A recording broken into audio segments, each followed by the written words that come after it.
guys, Sabrina here. Hope you guys are having a wonderful day today. Welcome back to my channel. Let's roll the intro.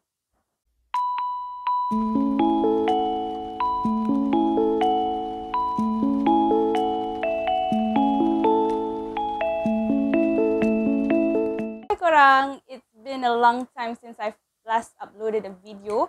Last aku upload video was last Sunday, masa aku punya second dose of vaccination punya vlog tu. That was the last time I've uploaded a video sebab lepas tu aku macam quite busy with some stuff. So aku stop buat video kejap. And yeah, I have something to announce in this video. So I hope you guys stay tuned till the end of this video lah. Lepas semua benda settle, nanti aku akan announce something. And yeah, to yang masih lagi memang dah subscribe to this channel, thank you very much for staying and thank you very much for your support. And to yang baru jumpa channel ni, hi, welcome, I'm Sabrina and I hope you guys will enjoy your time here and aku akan upload insyaAllah lagi banyak in the future. So aku harap korang semua sihat-sihat sejahtera seadanya semua. And yeah, if you guys enjoy my video, don't forget to comment, like, subscribe and share my contents to your friends and family kalau korang rasa video ni menarik and korang suka. And yeah, aku malas nak bebel panjang. Today punya video, as you guys can see from the title, aku nak buat reaction pada video top 5 Malaysia yang bertajuk 5 jalan paling keras di Malaysia yang anda perlu tahu. This video was uploaded 2 weeks ago. So yeah, this is a requested video by one of my subscribers, and so aku rasa macam dah lama tak upload apa-apa, so macam why not aku buat reaction to this video. And yeah, marilah kita react. So let's go. Alah, ada pula lah benda ni. Sebelum ini, admin telah merungkaikan jalan yang keras di Malaysia seperti Jalan ke Genting Highland dan Rawang Bypass. Namun, terdapat banyak lagi jalan yang seram dan berpuaka di Malaysia yang anda perlu tahu agar lebih bersedia. Di sini terdapat 5 jalan paling keras di Malaysia bahagian 2.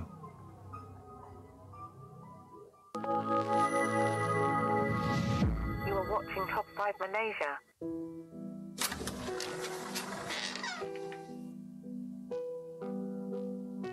Nombor 5. Jalan Bukit Tujuh.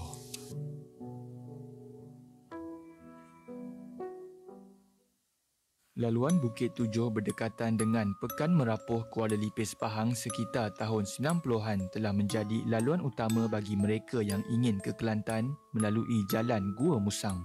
Laluannya berbukit dengan jarak tidak sampai 20 km. Sepanjang laluan tiada lampu jalan, tiada kemudahan asas, hanya dikelilingi hutan tebal.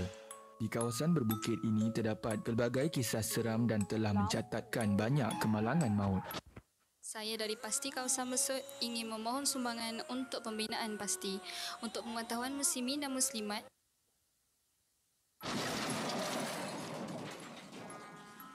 Jalan ini dipanggil Bukit Tujuh disebabkan kawasan tersebut terdapat 7 buah bukit yang perlu dilalui sebelum tiba di kawasan yang lebih tenang. Disebabkan bentuk jalan di sini yang berbukit dan sangat curam, penglihatan oleh pemandu juga adalah sangat terhad dan mudah berlaku kemalangan.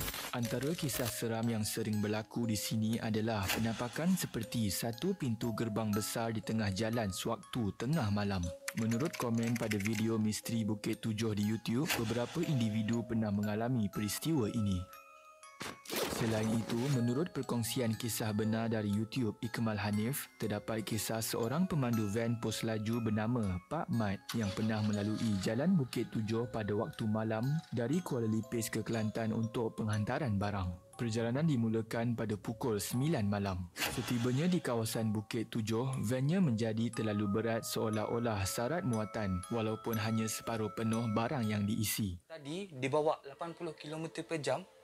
Bila dia naik bukit tu tiba-tiba 80, turun jadi 40 km. Memang slow gila. Memang macam mendaki mengerang gila van tu.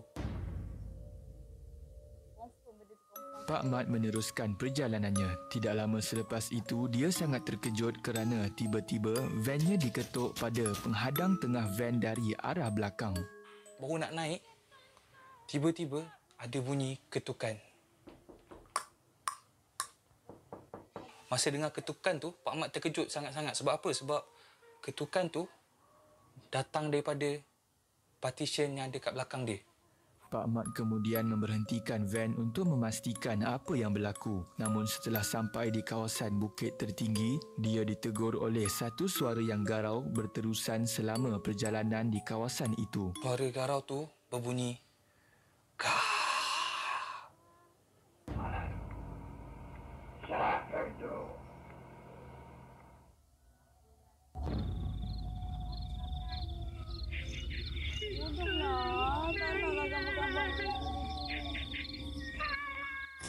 Dan setiap kereta yang berselisih dengan van Pak Mat pasti akan memberi isyarat lampu tinggi seperti ada sesuatu di van tersebut. Setelah menuruni bukit terakhir, di hadapan van Pak Mat, dia ternampak satu lembaga yang bermuka buruk, berambut kusut masai dengan mata memandang ke bawah.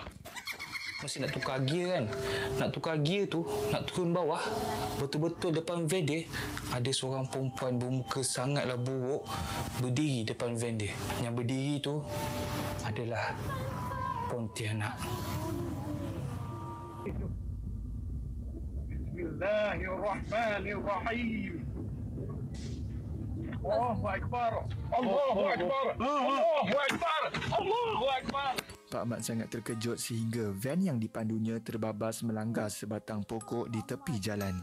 Dan bila dah tersadar tepi jalan tu, dalam keadaan separa sedar, Pak Mat macam nampak ada satu bayang-bayang putih Pontianak tengah lalu betul-betul sebelah van dia.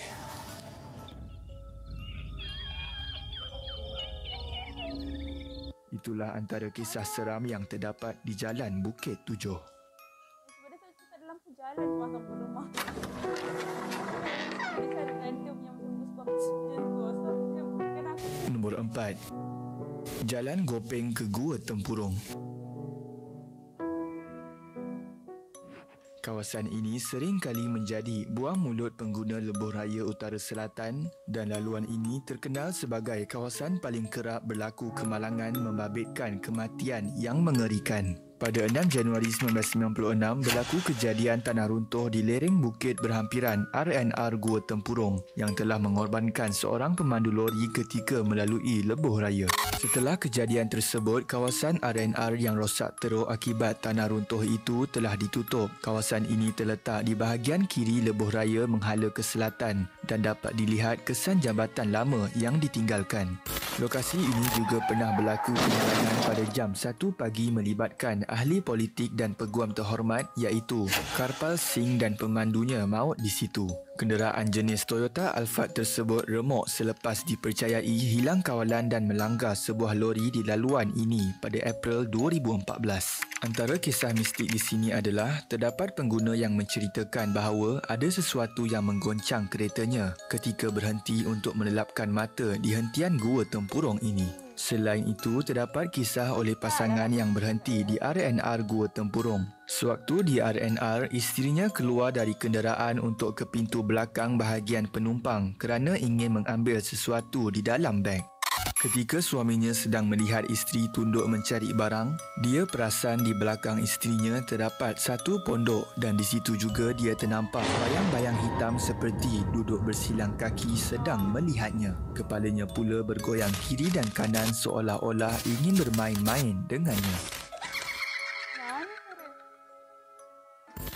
Dan jarak antara pondok itu dengan mereka hanya beberapa langkah kaki sahaja. Setelah itu, pasangan ini terus bergegas keluar dari RNR tersebut sambil membaca ayat-ayat suci Al-Quran. Kawasan hentian ini juga dikelilingi pokok-pokok besar dan dikatakan sangat menyeramkan terutamanya pada waktu malam. Tengah-tengah tu, tepi tu gunung-gunung.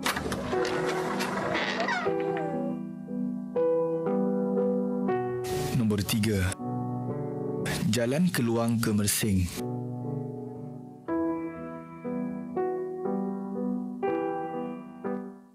Perjalanan dari Keluang ke Mersing akan bertemu dengan Pekan Kahang, sempang kiri ke Feldanita, kemudian Pekan Jemaluang dan seterusnya adalah Mersing. Perjalanan yang dikelilingi hutan simpan ini dikatakan keras di mana terdapat kisah dari Facebook Viral Media Johor di mana sebuah keluarga yang dalam perjalanan untuk bercuti di Tanjung Leman telah melalui jalan ini sekitar jam 11 malam pada tahun 2015. Seperti kebiasaannya, jalan ini memang sepi dari kenderaan lalu lalang dan gelap selain banyak selekoh berbahaya dan sempit. Dalam kisahnya, hanya kenderaan keluarga ini yang membelah kesunyian malam di tengah hutan belantara dengan tiada rangkaian telefon. Tiba-tiba dia terlanggar sesuatu dan membuatkan keretanya berpusing dan terbabas ke dalam semak. Dalam kekalutan tersebut, datang lebih kurang 10 orang mengerumuni untuk memberi bantuan dengan menolak keretanya hingga berjaya keluar ke atas jalan. Mereka yang menolong kemudian berlalu pergi meninggalkan keluarga itu. Dia dan keluarga ketakutan langsung tidak membuka cermin atau keluar menyapa orang ramai yang membantunya. Dia asyik berfikir, siapakah yang membantunya tadi? Dan dari mana datangnya mereka? Keesokan hari, dia merasa hairan kerana keretanya langsung tiada kesan kemih atau pecah padahal dia melanggar sesuatu yang besar malam tadi. Menurut YouTube Faizul Zahrin Zakaria, dia menceritakan kisah benar pengalaman seram ketika melalui Jalan Kahang sewaktu perjalanan beliau ke Mersing untuk trip memancing pada Oktober 2019. Dia yang tidak pernah melalui jalan ini telah terserempak dengan Cik Ponti sedang duduk di perhentian bas sempang jalan ke Feldanita. By the time aku dah dekat nak sampai kat bas stand tu, subhanallah, ada perempuan rambut panjang mengembang turun macam ni, tangan dia letak dekat kerusi tempat dia duduk tu. Dia tak pandang atas, dia pandang bawah, duduk dekat bas stand.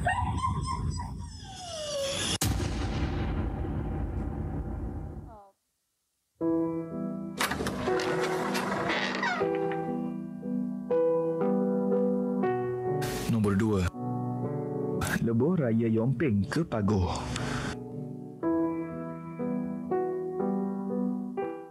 Bukan semua orang boleh diuji dengan penampakan makhluk gaib, hanya segelintir sahaja yang diberi ujian sebegini. Banyak kisah seram di Lebuh Raya Yomping Pagoh.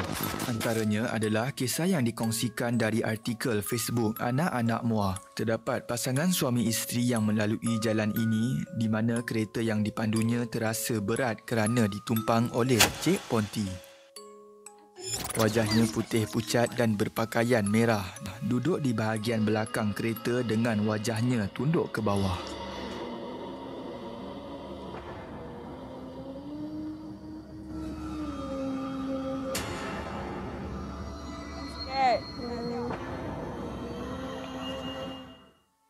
Terdapat kisah benar dari Kir Khalid pada tahun 1999 yang terlibat dalam kemalangan di Lebuh Raya Pagoh ini. Ketika dia membuat laporan kemalangan di Balai Polis Pagoh, pegawai yang mengambil laporan terlebih dahulu berkata, kalau dikarak sibuk dengan kereta Volkswagen buruk, di sini terdapat kereta syerit lama encik.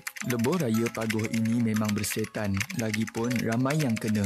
Ada yang selamat, ada yang innalillah. Namun ada satu perkara yang menjadi tanda tanya pada beliau adalah suasana semasa kemalangan itu. Sewaktu kesibukan kereta lain berhenti, lori tunda menarik kereta. Dia dapati terdapat ramai budak-budak kecil berkejar-kejaran di kawasan semak dengan semua hanya memakai seluar pendek pada sekitar jam 12 malam.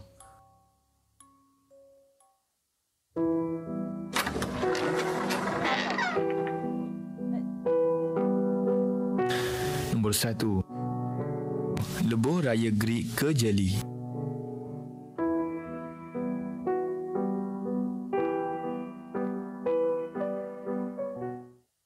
Lebuh Raya Timur Barat sepanjang 123 km yang menghubungkan Perak dan Kelantan telah dibuka secara rasmi pada 1 Julai 1982. Namun ketika itu, jalan ini hanya boleh dilalui pada waktu siang sahaja dengan diiringi anggota tentera dan orang awam dilarang sama sekali menggunakan jalan ini pada waktu malam. Banyak sejarah telah berlaku sewaktu pembinaan Lebuh Raya ini. Pada 27 Ogos 1974, 3 orang petugas JKR telah terbunuh semasa bekerja. 116 pahlawan dari unit keselamatan juga telah meninggal dunia. Banyak nyawa yang telah terkorban semasa kerja pembinaan dilaksanakan. Ada juga yang terkorban dalam serangan pengganas komunis pada Ogos 1974. Rentetan dari peristiwa yang berlaku, sebuah tugu peringatan telah dibina oleh JKR untuk mengingati dan mengenang mereka yang telah terkorban semasa membina jalan raya Gerik ini. Terdapat kisah seram diceritakan oleh Joe si penglipur lara di YouTube, di mana 3 sekawan dalam perjalanan ke Kelantan sekitar tahun 90-an melalui jalan Gerik pada waktu malam. Dalam perjalanan tersebut, mereka terserempak dengan kemalangan sebuah kereta. Mereka kemudian keluar dengan niat hendak menolong. Kemudian melihat terdapat pemandu kereta yang sedang mengerang kesakitan dengan keadaan kepala telah terkeluar ke cermin hadapan. Mereka ingin menolong lelaki yang mengerang itu, namun salah seorang dari mereka memanggil dan menunjukkan bahawa ada organ manusia seperti otak di atas jalan. Apa yang pelik adalah bagaimana lelaki tersebut boleh mengerang sedangkan otaknya telah terkeluar dari kepala. Korang tahu apa yang dia nampak? Dia nampak otak. Otak yang dah, yang macam mana cerita, dia pecah lah, yang pecah dan otak tu dah terkeluar tau. Ada tak yang pelik? Apa yang pelik? Yang peliknya, lelaki tu mengerang, otak terkeluar. Kenapa dia boleh mengerang sedangkan otak dia keluar? Jadi sebenarnya dia tu hidup ke mati. Dalam keadaan panik dan kebingungan, akhirnya mereka mengambil keputusan meninggalkan mangsa dan tempat tersebut. Perjalanan diteruskan dan mereka membuat laporan polis tentang kemalangan itu. Namun apa yang memeranjatkan, Esok paginya balai polis call. Balai polis kata laporan yang cik buat tu laporan palsu. Kami dah cek, tak ada pun kemalangan dekat kawasan tu. Bila dengar macam tu, confirm yang dia orang jumpa tadi bukannya orang. Sek baik dia orang tak tolong, pergi angkat masuk dalam kereta, bagi CPR, macam tu. Sek baik. itulah antara kisah seram yang terdapat di Jalan Gerik. Sekiranya anda mempunyai kisah-kisah seram tersendiri pada jalan atau lebuh raya yang admin senaraikan tadi, boleh ceritakan pada ruangan komen. Komen dan cerita terbaik akan admin pilih sebagai pemenang giveaway duit.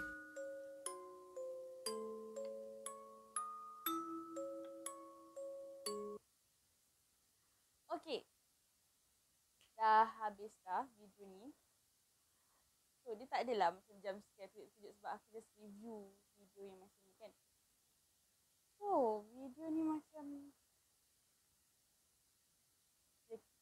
kita semua tahu macam jalan-jalan ni semua ada penunggunya. Sebab yelah, before dia jadi jalan, dia hutan, dia tempat tinggal, benda-benda lain, benda-benda gaib kat dunia ni. Sebab yelah, kita berkongsi kan dunia ni dengan yang lain tu. So, it's logic lah benda-benda ni jadi.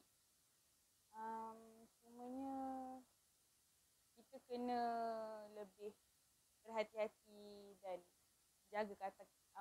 menjaga tutur kata, menjaga perangai. Kalau kita kat certain tempat tu, janganlah macam terlalu lara sangat ke. Boleh je macam nak dengar lagu ke apa ke, tapi jangan sampai lupa diri. Kadang-kadang benda tu dia datang nak macam kacau kita sebab tahu kita lupa diri ke. But in the same time, jangan terlalu takut. Jangan terlalu taksub, terlalu fikir sangat pasal benda-benda ni. Macam mana tahu ada hal urgent yang korang kena gerak malam juga. Jangan terlalu taksub fikir sangat benda ni. Kadang-kadang benda-benda ni dia macam ada magnet tau. Bila kita terlalu takut, benda tu akan datang. So, kita macam kita acknowledge benda tu memang ada sekeliling kita, tapi jangan terlalu rasa yang macam taksub lah basically. Jangan terlalu taksub lah. So, apa yang aku boleh concludekan dalam video ni, macam kalau boleh elakkan jalan malam kalau boleh. Tapi kalau urgent, terpaksa jalan malam, just hati-hati. And macam cakap tadi lah, jaga tutur kata, jangan terlalu sombong bercakap tu, jangan terlalu riak. And yelah, kita kena sentiasa berwaspada. Sebab kadang-kadang tempat kita lalu tu memang perkampungan jin ke, orang bunian ke, penduduk lain lah selain daripada kita manusia. So kita kena saling hormat menghormati dekat muka bumi ni, sebab muka bumi ni, dunia ni kita berkongsi dengan yang lain juga, bukan kita je yang duduk dekat sini. So diorang pun makhluk Allah, kita pun makhluk Allah. So kita kenalah sama-sama saling hormat menghormati dekat atas muka bumi. So aku rasa tu je untuk review video ni. Maybe aku akan review video-video lain. Sebab aku dah lama tak buat video, so maybe aku akan review lebih banyak kali ni. So oh, by the way, kan aku cakap tadi aku ada announcement nak buat in the end of this video. So manakan video dah habis, aku nak buat announcement. Aku just release poetry ebook dekat Etsy. Aku akan linkkan my Etsy account, ataupun aku akan linkkan the ebook punya account dekat bawah, dekat description box. Aku baru releasekan aku punya poetry ebook ni. Macam aku quite excited sebab aku sebenarnya plan nak buat buku yang physical, but sebab sekarang kita kan semua dalam PKP, susah nak pergi kedai printing apa semua. So aku decide macam untuk test market, aku try buat ebook dulu, digital dulu. And then kalau kalau dapat sambutan yang memberansangkan, maybe aku akan buat macam limited edition version physical pula nanti in the future. So kalau korang berminat dengan buku-buku poetry yang kisah pasal cinta, heartbreak, struggles, pasal life semua, kalau korang berminat pasal benda-benda macam tu, you guys can go buy it. Only RM15.90. Kalau korang rasa nak support aku, kalau korang rasa macam nak help me financially, so you guys can go and check out my Etsy account. Ataupun kalau korang nak contact aku direct to Instagram pun boleh. Kita boleh berbincang through Instagram pun boleh juga. Jual beli boleh buat dekat Instagram and boleh buat kat Etsy. And I really hope korang boleh support this ebook, sebab I fully written and I fully write and fully design the book by myself.